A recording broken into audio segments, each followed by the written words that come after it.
Bir gece düştün aklıma, kaldı avucumda yarın. Sen gidince sustu sokağım, dert oldu kapımın ardı.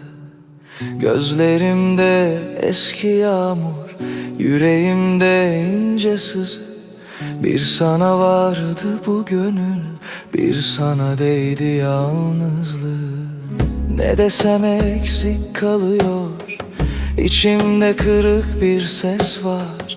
Adını koydum hasretin, yine de dinmiyor bu ağrı. Aşk acısı çektik, adına sevda dediler. Yandık da küllerimizden yine güller derlediler.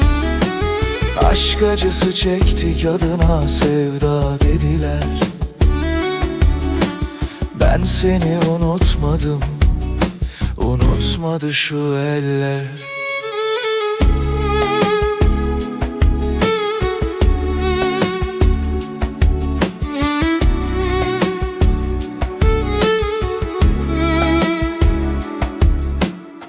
Bir kilit gibi kapandı dudaklarımda o veda. Senin gölgen dolaşır çeşmemde, tarlamda, bağda. Anam sorar, ben susarım, gece iner omzuma. Bir tek senin sesin kalır, kuru ekmek, tuzlu dua. Ne desem eksik kalıyor, İçimde kırık bir ses var. Adını koydum hasretin, yine de dinmiyor bu ağrı. Aşk acısı çektik, adına sevda dediler. Yandık da küllerimizden yine güller derlediler. Aşk acısı çektik, adına sevda dediler. Ben seni unutmadım, unutmadı şu eller. Döner misin bilmem artık, bu kapıda rüzgar esmez. Bir adım var iç cebimde, kimse almaz, kimse çözmez.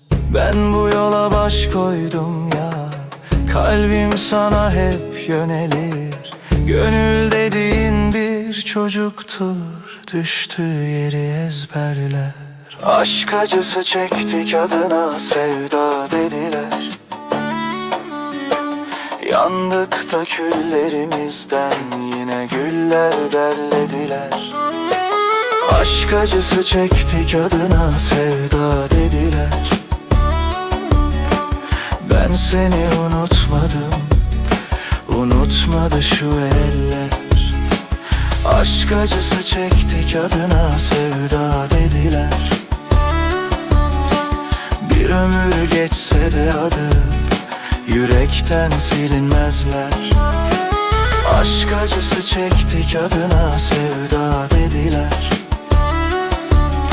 Sen gidince bu gönlüm yarım kaldı derinler.